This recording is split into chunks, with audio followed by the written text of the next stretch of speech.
Hello, everybody. This is Noob Guiding Noob. Go ahead. Once again, I don't think that actually came up on the microphone. I know. So this is Noob Guiding Noob, where we talk about the lore of our favorite game franchises, movies, TV series, books, comic books, all that fun jazz. Just almost anything really that piques interest. Yeah, you know, whatever you feel like talking about. That's you know, what the podcast gaming is outlets about. and gaming news sites that are out there that are already talking about this stuff. Oh yeah, people would decide to tune into two random white guys that are just starting out a podcast and thinking, you know what? Hey, you never know. People might come back and be like, "Oh, this is where those guys started." Well, how cringe! Years down the road, it's like, you know what? I need to listen to episode 1 and figure out what was happening back in January of 2023 when it's 2027. I mean, say what you will, a lot is actually happening within the various industries. So. Oh yeah, but anyway, too much. I'm Mike, and this is my co-host Matt. I am Matt. Matt. I am Matt. You are Math. Math is math. Power, and this man is power. I am power. But yeah, so that's the gist of at least the intro of it. That's what we're here for. Yeah, we just talk about stuff, and you know, we give ourselves a week or two to kind of. I think we were planning on 2 weeks or so. 2 weeks of researching a topic, and then frantically trying to do it the night before. Yep. Recording. Yeah, no, that sounds about right. I mean, that's what I did half. I literally have my notes here, and I literally put them together maybe an hour ago. Jesus, dude.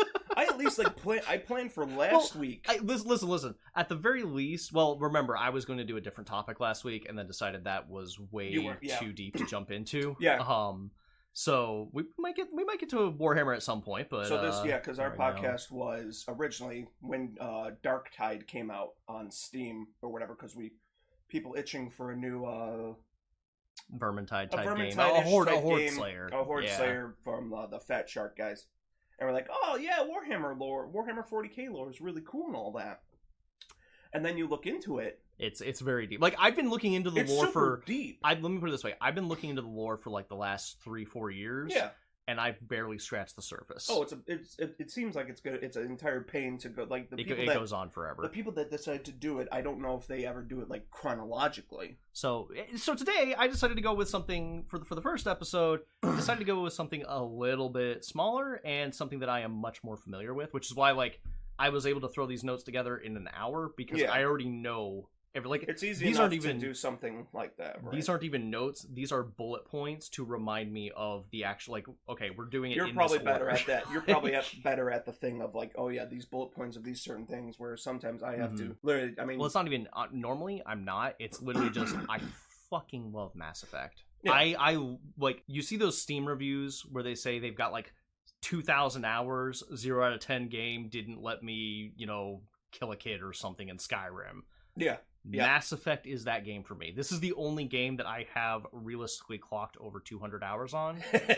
And I have clocked at least 200 hours on 5 different editions of this game. Well, yeah, you constantly play the same game over and over again, and I just don't... I could never do that.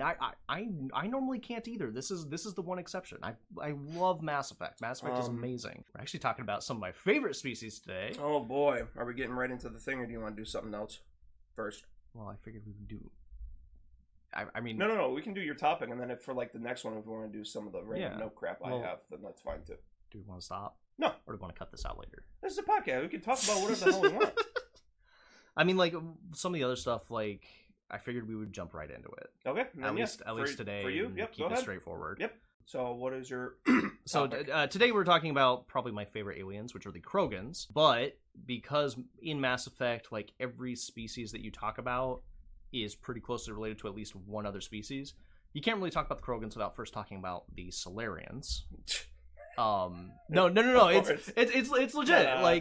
You have to know a little bit about the Solarians. They are Mass Effect's version of the LGMs, the little green men. You know that stereotypical big head, giant eye aliens. Yeah, the old alien thing. Yep. That is the Solarians are Mass Effect's version of this, which is they are very weak physically, but they're incredibly smart. Is the Solarian that scientist dude in Mass Effect? Yeah. They're the amphibious the guy that talks kind of weird and super fast. Yep. And actually, there's a reason for that. They actually have stupidly high metabolisms.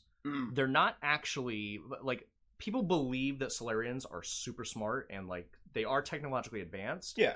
But they're not actually that much smarter than any other given species in the galaxy. It just makes it like when you meet them, they act faster. They think faster and they talk. Well, they talk faster. Yeah. That way too, and it makes it think like, oh, yeah, these guys are way smarter than pretty much they actually need to be, and it's like pretty much. No. But the big thing is like they problem solve very quickly. They get through like emotional issues very quickly, so they come off as very logic driven. They're actually not. It's just they live faster to the point that like they actually have a shorter lifespan.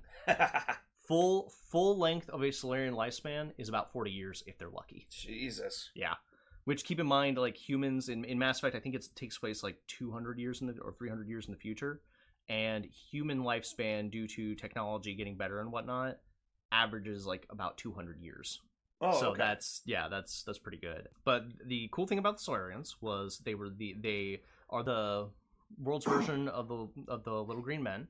They live on the planet of Surkesh, which is like just a tropical jungle planet kind of thing. Okay. Like think tropical paradise, like Hawaii, right? But the entire planet is Hawaii. Because I know at least in Mass Effect 1, you have to go to a planet that kind of, I mean, whatever. I would assume, like, at least in the games and stuff, there are planets that look tropical enough. Yeah. You get the vague idea. Very, Yeah, that's the one. Yeah. That one. Yeah, so think Vermeer, but even more vegetation. Oh, okay. Yeah, like there's a mission in Mass Effect 3 where you go to Surkesh.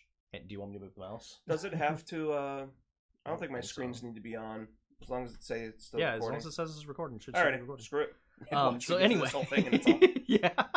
Anyway, yeah. So in Mass Effect 3, you actually go to Surkesh for one of the missions, and like you are in their capital city or something like that, and it's just they still have like giant pine trees and stuff, or not pine, palm trees and stuff growing everywhere in the middle of their city and all that. Jesus, yeah. Yeah, it's actually really cool and really pretty. Yeah. But they're incredibly smart. They are weak physically, however, and they make up for that physical weakness by being technologically superior to everyone else. Yeah. They are. Science is their defense mechanism and their offense mechanism and everything. They tend to work. They solve all their problems with espionage. Are the Solarians then technically more advanced than the Prometheans and Reapers are? No. They're not that advanced. They're okay. So like, if Reapers are even super advanced, yeah. Oh no, they are. Okay. Technically speaking, like you know how I know that's jumping ahead, but it's just, it's all right. Trying to give no. Well, context. That's the whole point of the podcast. You ask these questions and we give the context. Yeah. So like you have the mass relays. We don't give context at all. We is not. So you have the mass relays. That is actually Reaper tech. Everyone thinks it's Prothean, but it's not. It's actually Reaper tech. That one I knew from. I think if you finish the first game, they tell you even if you look at like the Prothean specific technology, it's still leagues ahead of Solarians. Yeah. But in terms of like modern tech between all the races that you already interact with, Solarians are about they're not necessarily better than any other given species, but they're as good as every single species. Yeah. In terms of weapons, the Turians might have them beat because their whole thing is they are warriors. They are literally the military arm of the galaxy. Yeah. They might match the Solarians in terms of their military technology, but the Solarians also have like that same level of tech for farming and agriculture, for managing the economy, for health and stuff, and like their tech is crazy. Okay. And they typically solve their problems because they're not very good at war. They tend to win the wars before they start the war. The Solarians? Yes. Okay. Because basically what it is they use spies and they use their technology for espionage. Yeah. They have hacking, they do blackmail, they put in like bombs and diseases and stuff. They'll infect a population with this. That's kind of screwed up. Oh yeah, no. Well, they don't normally do it, but they are prepared to. Gotcha. And if they have to, they are willing to do what they need to do. It's actually the Solarians, their special forces are called the STG. I can't remember. It's the Solarian. It's a Solarian task group. That's what it is. That makes sense. Yeah. So the STG are their special forces, and it is the model. The STG is the model for the Spectres, where like you have an agent that can basically do whatever the hell they want, and the Galactic Council says, "Well, we didn't technically tell them to do that, so we can wash our hands clean of it." Yeah, and so like that's how the STG agents work too. But another thing that they do is they actually uplift species. So they give the species technology, they find primitive species, and like they kind of gauge them, they study them, and if they deem that like they can be useful to us, they will give them the technology for FTL travel, faster than light travel. Okay. And help them get to the stars, or like when they get to the stars, they'll make contact and be like, hey, we helped you out, so you should be our allies on the political, galactic stage. Human-wise, is that what happened, or no? Oh god, no. So what happened with humans is we actually had a mass relay in our solar system, the moon of Pluto. Yeah. Basically it was of course it is. Yeah.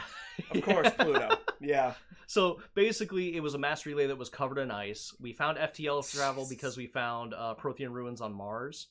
We got to the moon of Pluto, found this giant megastructure in there, broke it open, and basically what happened was because it was frozen, it was disconnected from the rest of the mass relay system. God. When we cracked it open, basically this thing said this like node came online.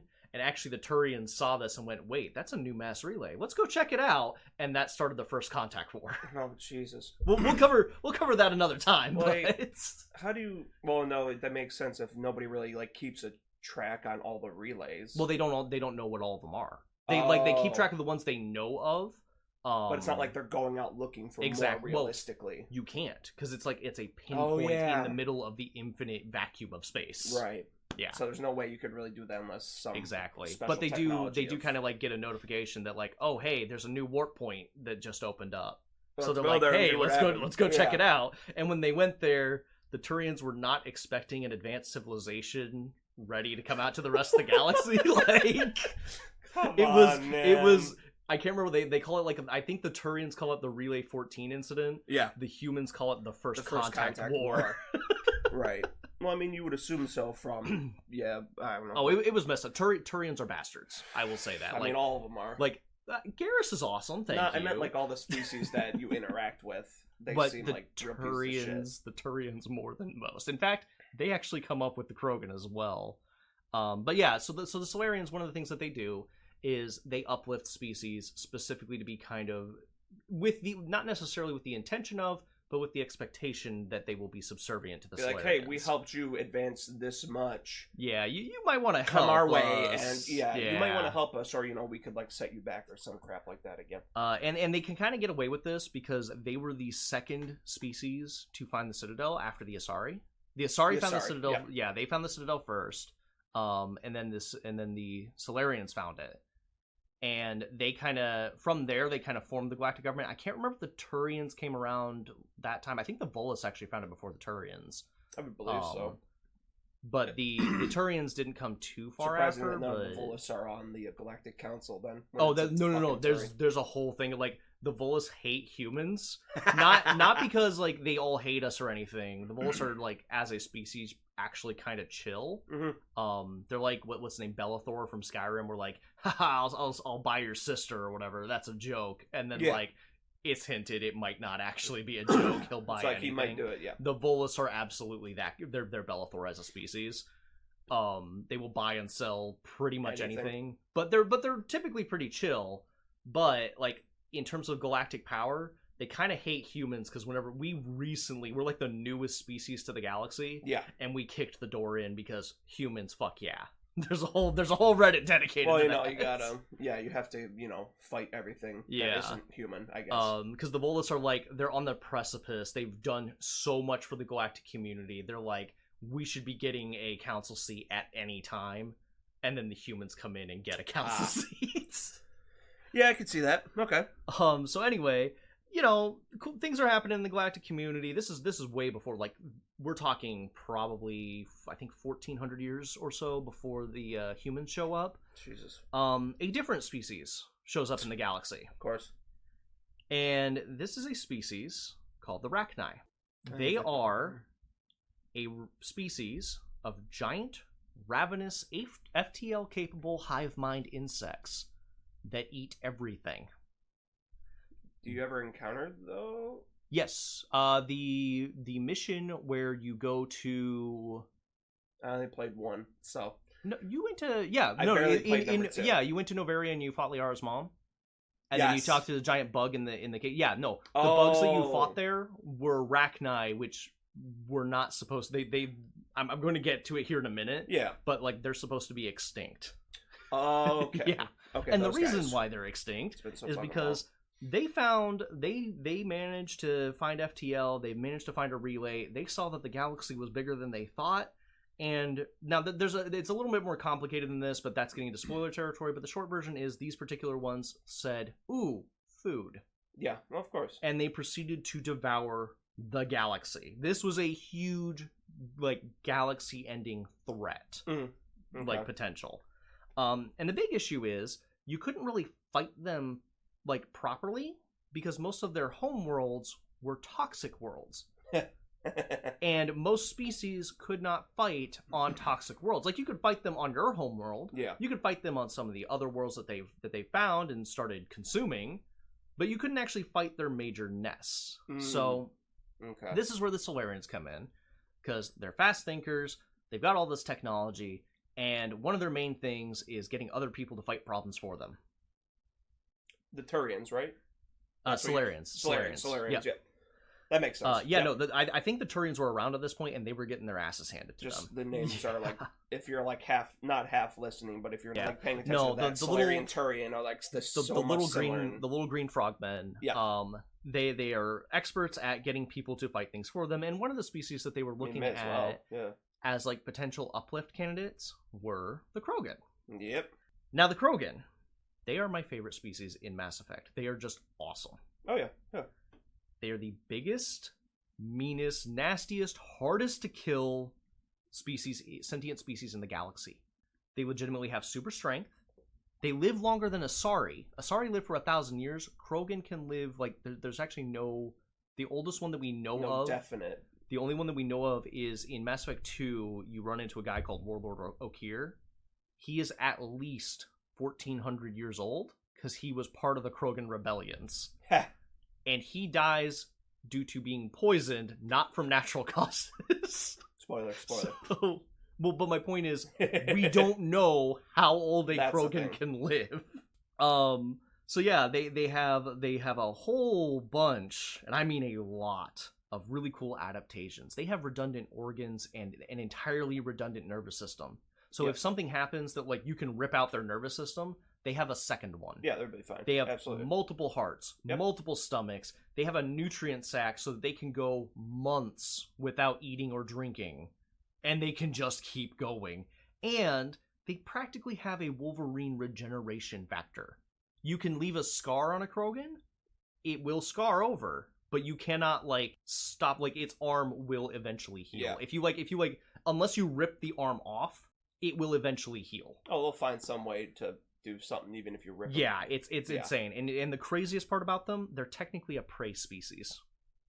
How is on Tuchanka, it is the most hostile planet in the galaxy. That's so ridiculous. Do you remember the giant worm thing, the Thresher Maws? Yeah. Tuchanka is their homeworld. They are so insanely tough, and the Krogan, like, get eaten by these things in the hundreds. Like, why did the Krogans the Krogans easily could have wiped out Solarians, Turians, humans. And we are actually going to be getting to that today. Like, there should be no Mass Effect if the fucking Krogans just can wipe people out. So they are technically a prey species, and they managed to survive to the point of not only sentience, but to actually they actually entered the nuclear age. They were a little bit further along in their society than we are now. Okay. And that was actually kind of an issue because they fought each other in nuclear world war and completely destroyed their atmosphere.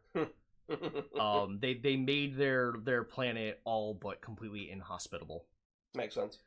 Now, this is where the Solarians come in. So remember, they have some really cool technology. And they also have giant bugs to fight.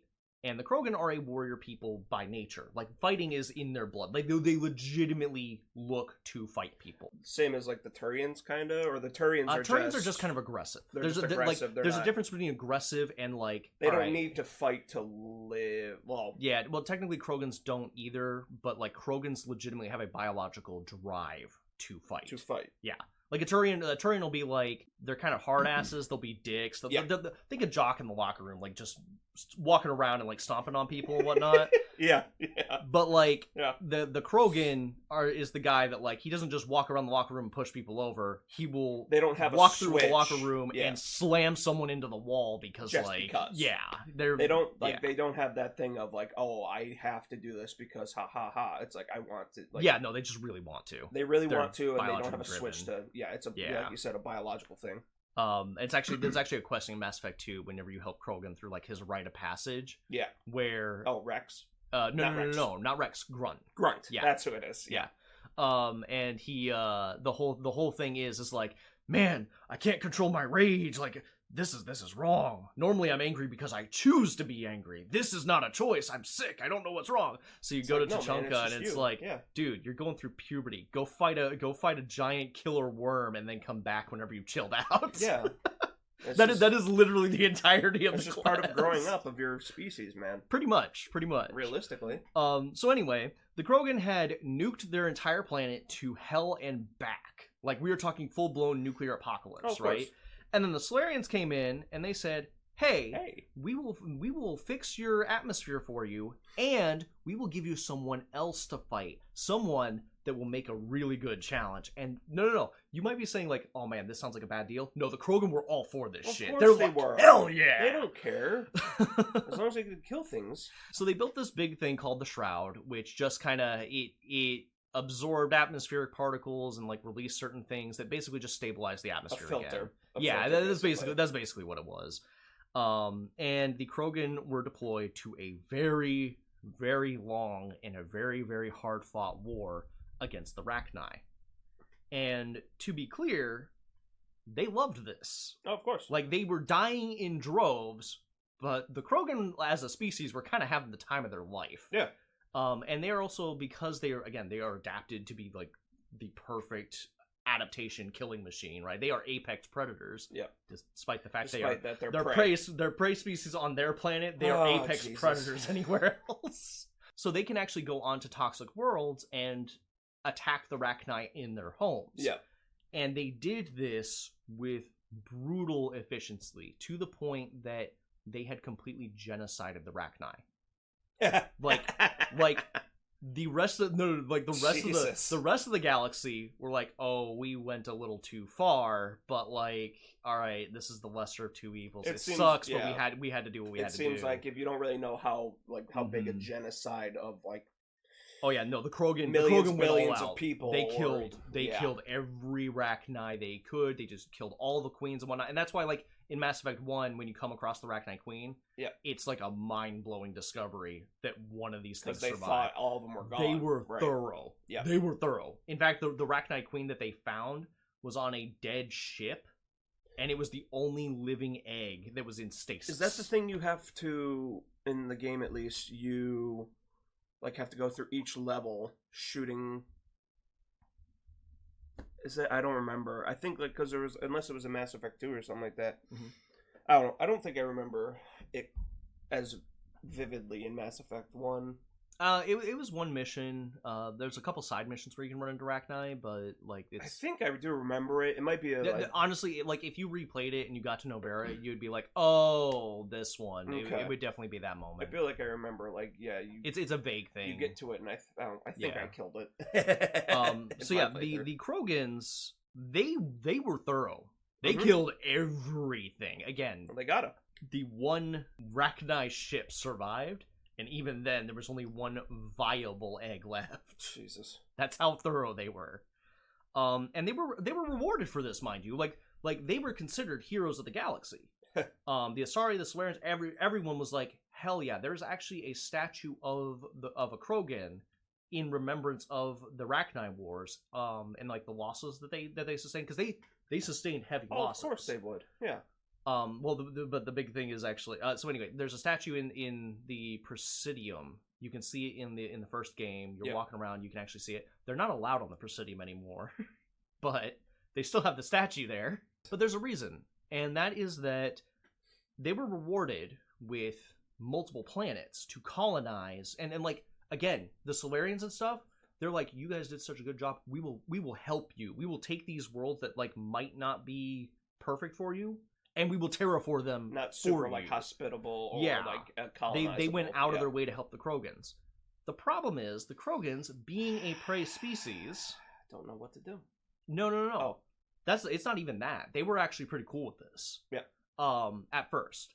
But they have a certain trait of a prey species. I forgot to look it up, but there's a specific word for it. But the short version is they overproduce. Right. So you know how like fish it's a prey and mice, species, you know, you just gotta. Literally. So you know how, like fish and mice, like they will have hundreds and thousands, and like they grow quickly, they reach maturity and reproduce with more like dozens per litter or whatever. Yeah.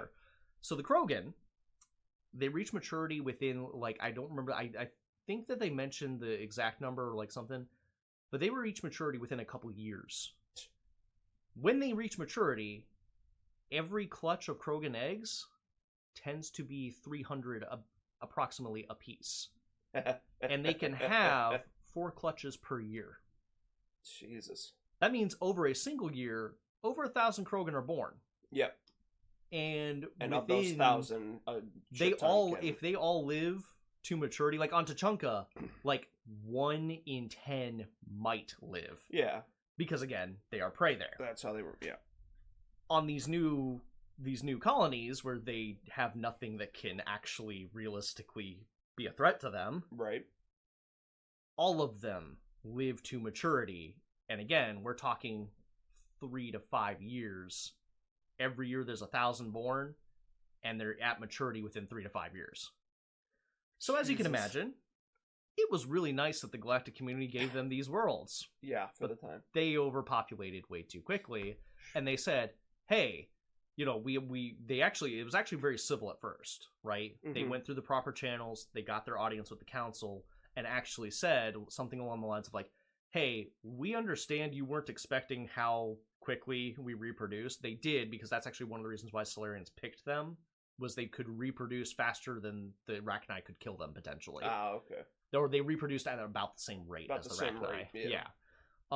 So they're like, hey, we understand that, you know, you might not have prepared for this, but we need more planets. And the galactic community is like, well, we gave you these planets, you know, you have this territory you can go and colonize yourself, feel free. And he's like, no. We already have done that. And we've already reached the maximum threshold. We need some more planets. Jesus and so the galactic community, they denied them that. Of course. Understandably, to you know, like, it sucks, but like, yeah, there's only so much space. Be the dominant species within fucking like weeks. So they got more desperate, and so they demanded more colonies, and once again were denied. And again, at this point, they have gone through the proper channels. Yeah. And then they decided, you know what? Fuck the proper channels.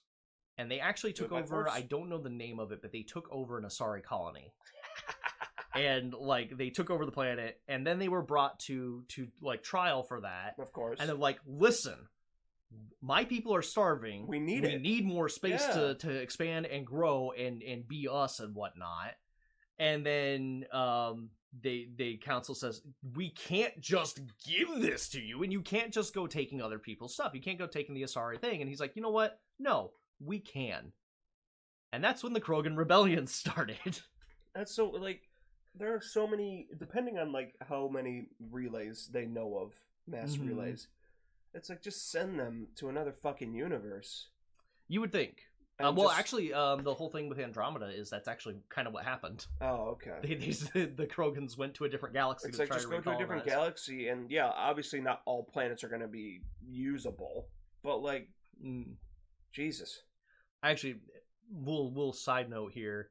I absolutely wish that they would continue with Andromeda, because like it wasn't a good game by any stretch of the imagination when it first started out. Yeah, for like a baseline, yeah, it has the potential for. If it didn't have the Mass Effect name stuck on it would have been great. It would have been a fine sci-fi third-person RPG. But like even with the Mass Effect, like I actually wouldn't mind seeing Andromeda 2 and 3 where they expand on what they have there. Yeah. It's really interesting. But anyway.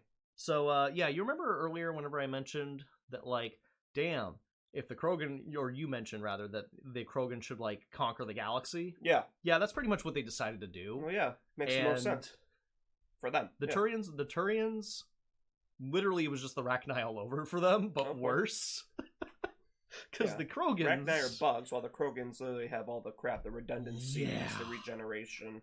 I mean, the bugs were pretty tough too, mind you. But, like, no, they were, like, the Krogans were arguably worse, because, like, the Rachni, they would grab a planet, and they would stay there for a bit, and then grow, and then go somewhere else. The Krogan are just like, all right, all of our tribes and warlords, go kill shit.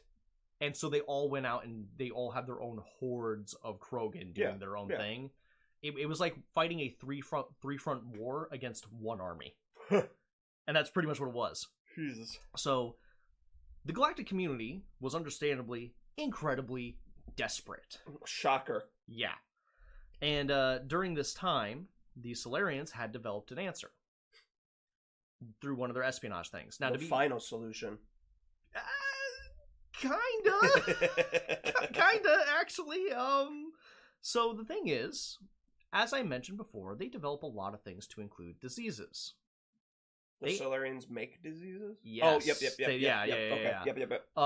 And they do so very well. This was actually a disease. It's called the genophage. It was specifically tailored to Krogan DNA. Like, this is an artificial thing. It will not change. They made a disease specifically targeting, Yeah, and specifically what it targets, they actually do kind of go into, like, an explanation more than it does in Mass Effect 2 whenever he talks about it. But it specifically targets their reproductive genes and whatnot. Yep. And it basically means that 1 in 1,000 births are unviable. And what that means is basically the Krogans die in their eggs. The majority of the species is infertile. So when they do the clutches of what, like 300 to 400 eggs, and they can do 4 clutches a year, only about 1 kid is born a year instead of about 1,200. 1,200. Yeah. Okay. That's the approximate. Okay. Yeah. That's a good cut down. And that's the thing. It was actually specifically designed for that, so that the Krogans stop overpopulating. That was actually why it was designed. Now the thing is, but the Solarians did not want to use this. Of course this was like, they made it because that's kind of what Solarians do. Yeah, but they just did make not... stuff because, I mean, they want... Yeah, they basically want to see if they can. As far as you would know, they just want to advance more and more and be like, oh, what can we do with all this that's literally it. They create, like, horrible atrocities specifically so that they can beat it as well. For science. Like, it's literally For just... science. That's all they do. That's what they do as a species. You're getting it, yes. Yeah. Don't fucking yell at me. So, the thing is, the Solarians did not want to use this because this was morally, like... There is no You're justification. Sterilizing an entire species. Yeah, pretty much. Essentially. Now, again, mathematically, they even have it so that, like, Krogans can still grow, but at a much more reasonable rate. Yeah. But the Turians, being on the front lines of the Krogan rebellions, and frankly being the dicks that they are, said, fuck that shit, and unilaterally decided to implement it. Like, you actually see a recording of this in the Citadel DLC. Like, you see, like, security footage as you're going through a locked vault.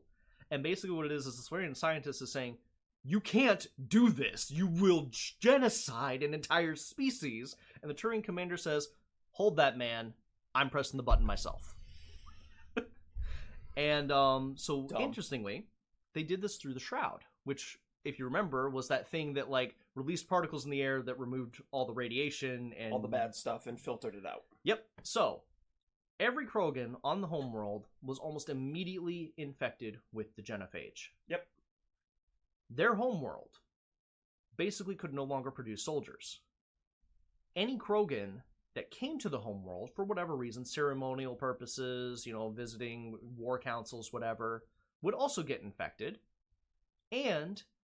any of them that left the homeworld would also infect Oh, other I'm about Krogan to say, it's like, and why other go back to the clutches. homeworld then? Yeah, no, they like it kept going, and actually, I think I could be wrong, but I think there was other shroud kind of facilities on the colonies and stuff. Because again, the originally the Solarians were all about like, yeah, no, you helped us kill the Rachni, we will absolutely help you set up these colonies. Yeah. But again, that kind of led to the Krogan rebellions. So they did this with the Genophage, and now again, at first, this wasn't really bad. I mean, like, it was immediately noticeable. If you were the Krogans, you'd be kind of pissed off that yes, out of 1,200 of your kids, one would maybe live. So what ended up happening was the Krogan could no longer maintain their aggressive fighting style because, again, they could not replenish their numbers fast enough. They were still mean bastards, though. But this was enough, but between, like, not being able to replenish their numbers and using aggressive tactics, and the fact that, like, the soldiers were just coming home to millions of dead children. Dead Krogan. Yeah. Yep. They basically lost their morale and will to fight.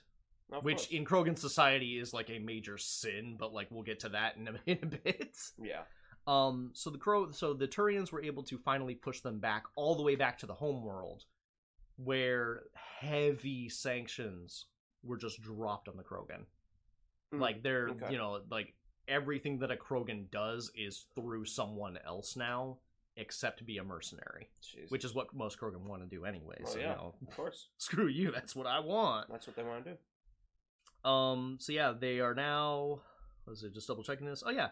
And so now they're basically stuck fighting for fertile females is the thing, right? Because it affects the males too. It affects all Krogan. Oh, okay. But like the females for the Krogan are like the ones that like they're looking for. If they find out you can have a kid, you are a god to them. Gotcha. And so they actually ended up fighting each other for centuries on Tuchanka, just kept fighting each other. They still sent out raiding parties to screw with the Turians every once in a while. But most Krogan, like, if they find out they can't have a kid, they just go off planet and fight as a mercenary somewhere. Because, like, what's the point? Why the hell not? Yeah. Might as well fight for credits. Mm-hmm. Actually, Rex even says, if you ask Krogan if he would stay home and try to find a cure for the Genophage, or go out in the galaxy and fight for credits, he'll pick the credits every time. Every time.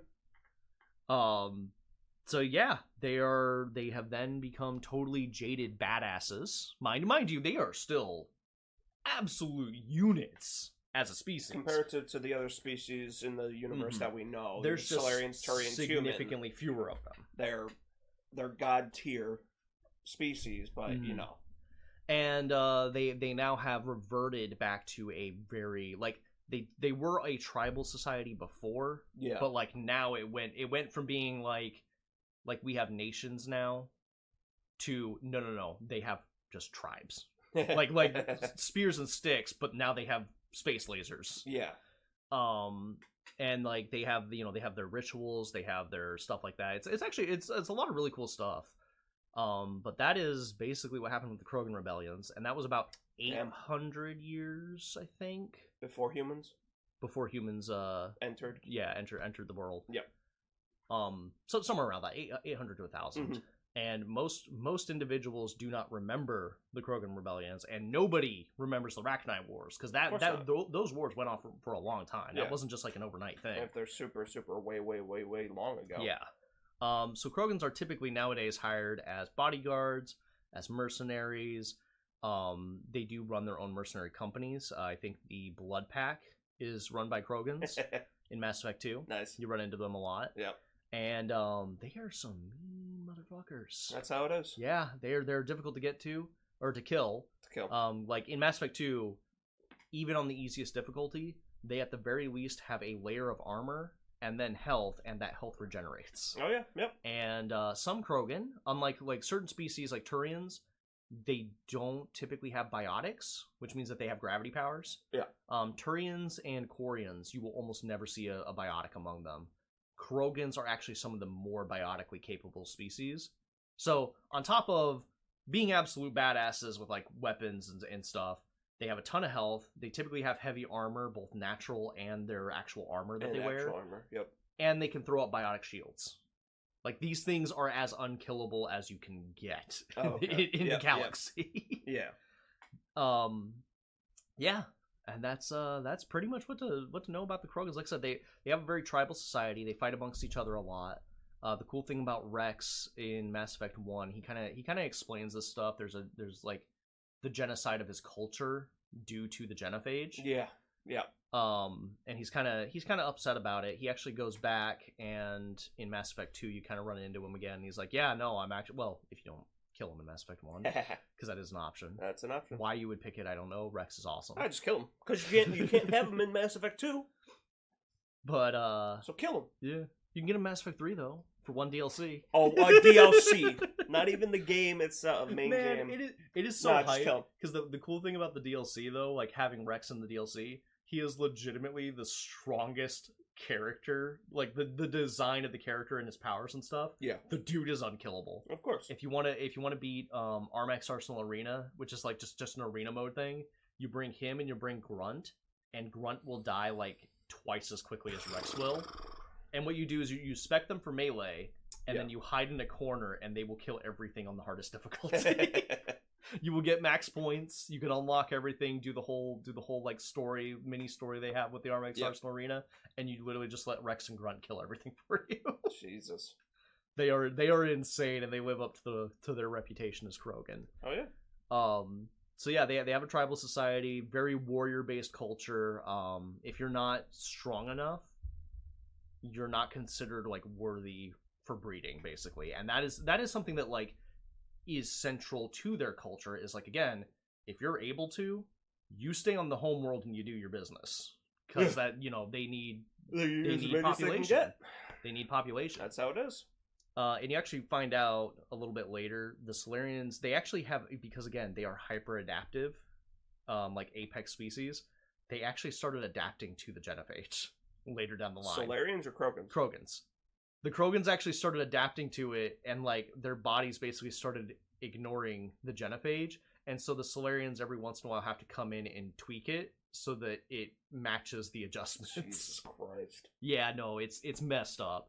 And actually, well, but it's kind of neat that like you see Moradin's like he goes through a cycle of it, because like you tell him it's messed up, and he has justified it, right? Because like he had to. Like this is something that had to be done. Yeah. Or else we get another Krogan rebellions, and the galaxy can't do that. Yeah. But then you have like Krogan like Rex is like, no, we've learned our lesson, and he even says like, I'm in charge. I'm not gonna let the other Krogans do another Krogan rebellion. That's the thing. We're gonna manage ourselves, and then you won't have to worry about it. But they couldn't have trusted, a random Krogan until all the, the. Yeah, you do, because you fought with Rex. Yeah. And like, well, the other thing is like Rex is a freaking mutant. Like, a female Krogan that you have to work with in Mass Effect 3 actually says Rex is a mutant. This guy doesn't just want to fight. He actually wants to help his people. Yeah. That's disgusting. But that's what makes him a good man. Yeah, absolutely. But, yeah, that's... But yeah, that is the Krogan, and a little bit about the Solarians as well. A little bit about the Arachni and the wars and all the cool stuff. And yeah, I can see you are absolutely... Sicko mode, dude. No, I'm very, very excited. Listen, man, I yawn all the time, and I'm tired all the time. Any comments? Any questions? Let's go to the comments.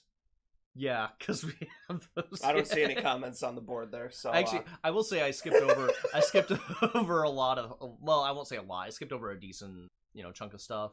Yeah. Especially regarding like the modern like lore. Like whenever you don't have to there. Like go, because a lot of this stuff, it's not like we're gonna go through every minute. No. Like I said, it's the lore, it's the background, it's the history that we want to talk about and whatnot. And if anyone does like want to call me out like, oh man, you forgot to talk about this and that, it's like I'm not talking about specific we'll make sure if eventually if I somehow trying to get all this crap onto not websites or whatever, it's some of it just seems weird. I don't know how things work for that yet. We'll get to that, but I think you have to at least put like an episode up or something like that, and then it should kick in things to allow. But for now, that is pretty much all I have to say about the Krogans. They are my favorite species in Mass Effect because again, they have like the tragic backstory and they are total badasses. Yeah. In part because of that tragic backstory. Like the new Krogan compared to like the ones from the Rebellion, you would normally think like the fall of the civilization would like the newer generations would be weaker. Yep. No, of course not. The new Krogan, if anything, are even stronger because they have to be. Like previously, they fought for survival because like that's what they did on their homeworld. But they could just throw themselves. But they didn't actually. They just kind of lived. Yep. The Krogan survive. Yep. And they fight every day is life and death. They are on the brink of extinction and they know it. And they are mean motherfuckers because of it. Like if you took a Krogan from today and backtrack it to like the Rachni Wars and fought a Krogan then, the modern Krogan would wipe the floor with the old one. Yeah, that's how it is with some of the discussions of like, because I've been seeing a lot of that too. Mm-hmm. It's like, would young Kratos from God of War be able to kill old Kratos currently now? Absolutely fucking not. Yeah, no. You would think so because he's way angrier. But no. Old Kratos is wiser. He's wiser, stronger. He can't. Well, even then, it's like Kratos himself, the old one. Now he is like 100 times stronger than young, and he doesn't even have like the same amount of god power either. He has less god power. A little bit less. Yeah. And it's not like if he has to flip a sway, it takes a lot to get him angry. But if he does, he's fucking. You're done. He's way stronger than young Kratos. Yes, that's how it was. But normally it's the other way around, especially with like sci-fi species. Yeah. Like normally it's like, you were at the height of the Empire, you fell, and now you're just kind of like riding the laurels. Like, we're still the best ever, even as you're getting your ass handed to you. Oh yeah. In the case of the Krogan, it is the exact opposite. They are, because they've had to go, they went from, again, living and fighting because that's just what they do, to living and fighting because they have to. Yep. Oh, yeah. And they have perfected It's better, art. Yeah. It's the way of just not throwing yourselves at something because you know in the back of your head, we can produce, a shit ton more of people within a year. But now that it's, Every Krogan matters. Every single one. Yep. As much as they fight amongst themselves, like there are still like right before Rex left his homeworld. Yeah. Right before he left Tuchanka, they were still fighting like tribal wars against each other. But that being said, like they're pretty selfish people, like self-centered. They focus on personal survival and personal goals and stuff. Mm-hmm. But they still care more about the Krogan people because every single one of them matters.